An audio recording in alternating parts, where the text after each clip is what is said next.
Buenos días. Hoy ya es el día prácticamente sexto, se conoce como Yom HaShishi. Hoy es se puede decir como a las 6 de la tarde el inicio de Shabbat semanal.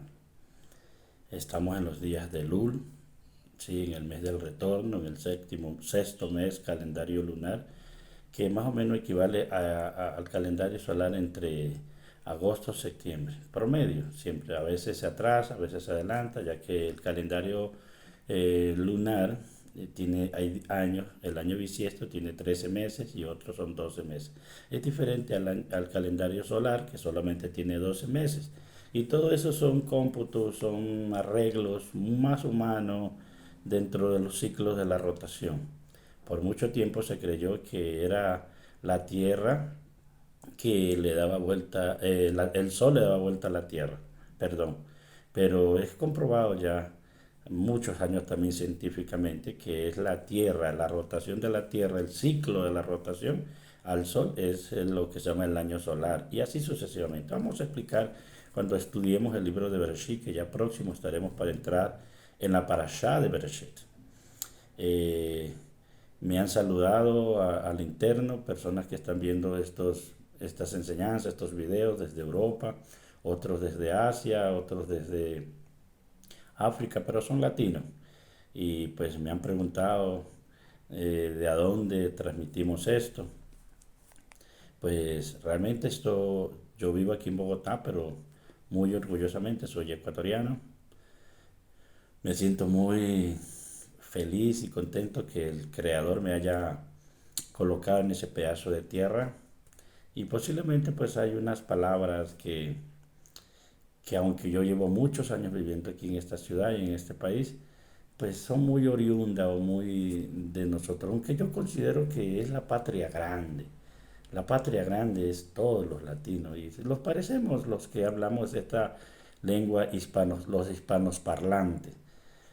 Diferenciamos en cosas, en léxico, en comprensiones, en palabras que a veces tienen otro significado, pero sin embargo los latinos o el origen latín que tenemos algunos o algunos pues vienen de otros lados, pero hemos nacido en ciertos sectores y tenemos cositas como por ejemplo el sorbo que dije que di en un video, por ejemplo que día también dije chininín, esa es una palabra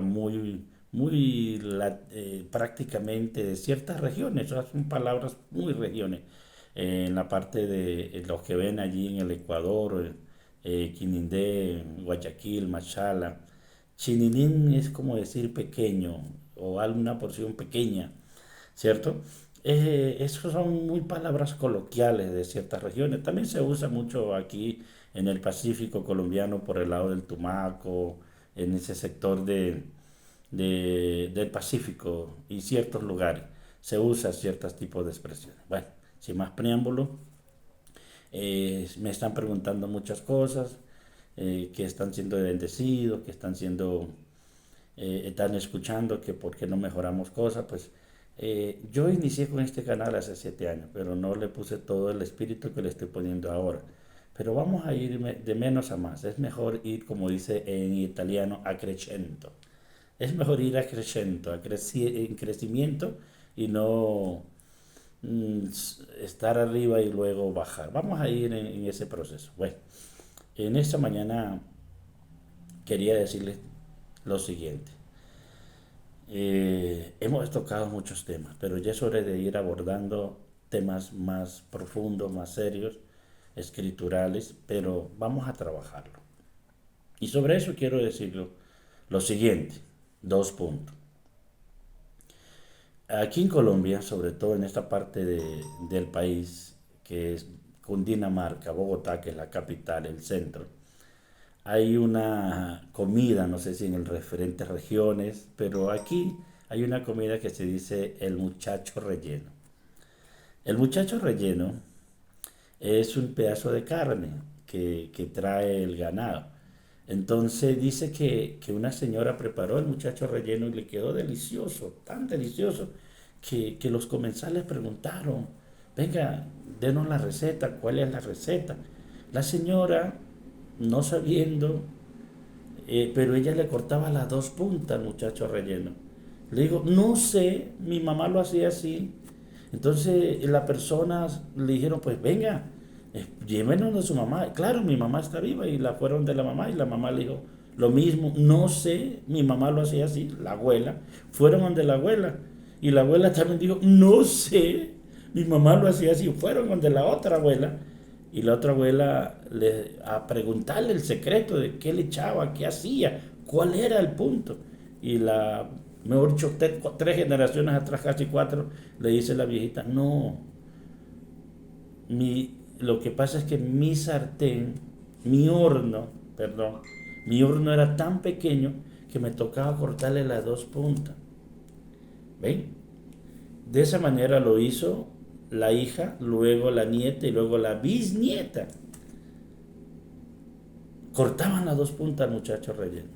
O sea que en esa familia se había creado una tradición. Pero ni la nieta, ni la otra, ni la otra, ni la otra sabían la razón. Simplemente lo hacían. Así son las tradiciones. Las tradiciones, hay tradiciones con sentido y hay tradiciones que no tienen sentido. Por ejemplo, en el campo teológico, en el campo religioso, hay una cantidad de creencias y tradiciones que no tienen sentido. Que si hoy las revisamos quedan caducas. Que si hoy las revisamos con un ojo crítico, con una mentalidad crítica, realmente no tienen sentido, no tienen fundamento, no son bíblicas, pero sin embargo son creencias.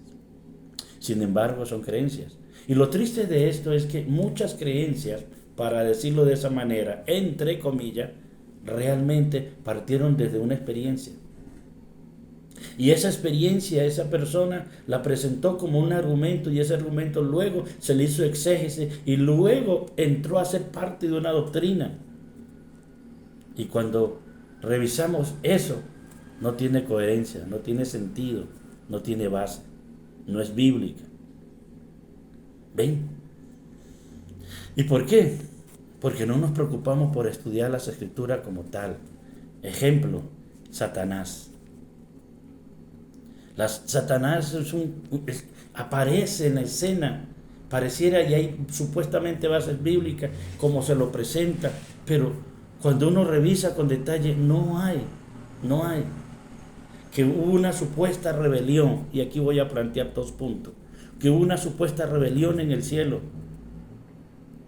Primero quiero decir, y vamos a echar colirio, el tema de hoy vamos a echar colirio en los ojos. Primero quiero decir que si Dios es todopoderoso, Hakadosh Baruj Hu es todopoderoso, el Boré, el Eterno, ¿cierto? Es todopoderoso. Por lo tanto, Él es el que gobierna. Él lo hizo. Y si los ángeles fueron creados por la palabra, ojo, como dentro del ejército celestial, por eso dice Adonai Sebaot. Adonai Sebaot quiere decir el Señor de los ejércitos, que las versiones latinas, sobre todo Reina Valera, lo traduce como Jehová de los ejércitos. No, es la palabra Adonai Sebaot. Adonai Sebaot quiere decir el Señor de los ejércitos o el Señor de las huestes.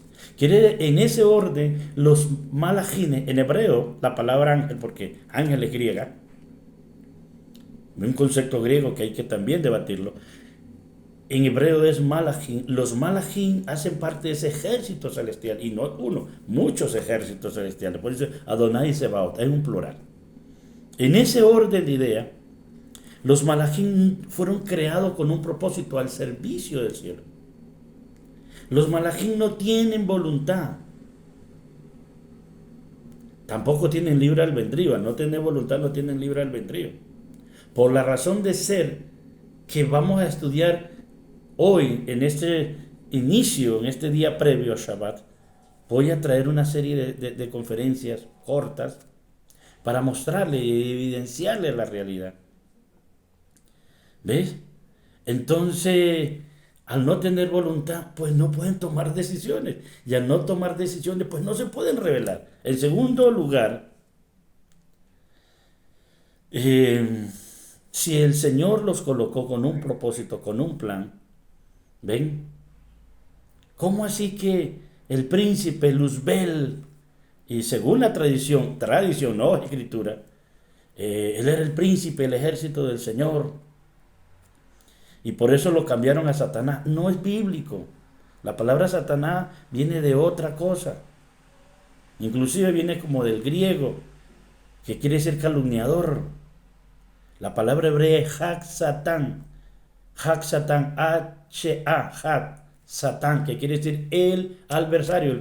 El prefijo es el adversario, no es el nombre, el adversario. Y adversario no de Dios, porque Dios es todopoderoso. Primer mito que hay que caerlo. Satanás, o el concepto de Satanás dentro de la religión, dentro de la tradición religiosa, no es enemigo de Dios, porque Dios no tiene enemigos. Él es todopoderoso. Él es el creador. A Él se sujeta, a Él se somete. Y esto lo traigo en el libro de Job, capítulo 1. Relata, está escrito, el registro dice que iban los hijos de Dios y en ellos iba Hak Satán. Entonces, ¿qué es Hak Satán? Un hijo de Dios, según ese relato, según esa porción escritural, porque iban los hijos de Dios, o sea, dando a entender los malajines, y entre ellos iba Satanás. Y es Dios, el Eterno, que le dice: ¿has considerado a mi siervo Job? Es Dios que le dice: ¿has considerado a mi siervo Job, que es justo y apartado del mal? Hak Satán le dice: claro, porque todo lo tiene, porque tú se lo has dado, porque tú lo proteges, pero si le quitas algo, mira que va a blasfemar, mira que va a hacer esto o aquello. Es parafraseando, porque el texto no lo dice de esa manera. Habla de que le causaría un problema a Job. O sea, esto está sucediendo en unos planos celestiales y Job está en unos planos terrenales. ¿Ven? En ese punto, si usted se da cuenta, entonces el Eterno es que le dice: listo. Job era supremamente rico, era un hombre muy dichoso, había alcanzado cierta libertad financiera, era un hombre muy justo, muy correcto, hasta donde se viraba. Y el Eterno le dice: listo, puedes tocar sus bienes, pero no lo puedes tocar a él. ¿Ven? Correcto. Quiere decir que Hak Satán es limitado. Uno, no es todopoderoso, es limitado. Solo obedece lo que el bendito sea le dice. Solo hace lo que el Creador le dice. No es como la iglesia ha predicado y todo es el diablo, y el diablo te quita, el diablo te pone, el diablo te hace, el diablo te no sé. Yo considero que es una falta de conocimiento escritural. Y segundo, es una falta de responsabilidad, porque responsabilizar a otro de tu fracaso, de tus problemas, no es asumirlo para poderlo corregir. Y eso es lo que ha hecho por muchos años la iglesia.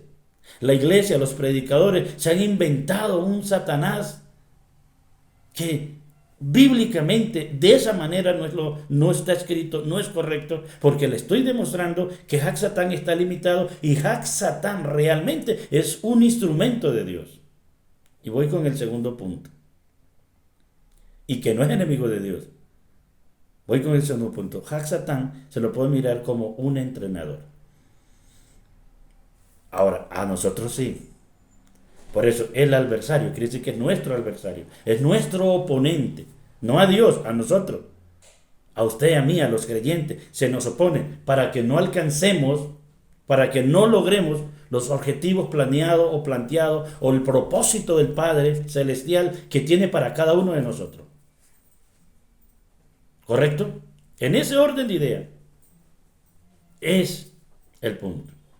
Entonces, hay unas tradiciones, hay unas doctrinas que al revisarla a la luz de las Escrituras no carecen, no tienen sentido y carecen de fundamento y de propiedad.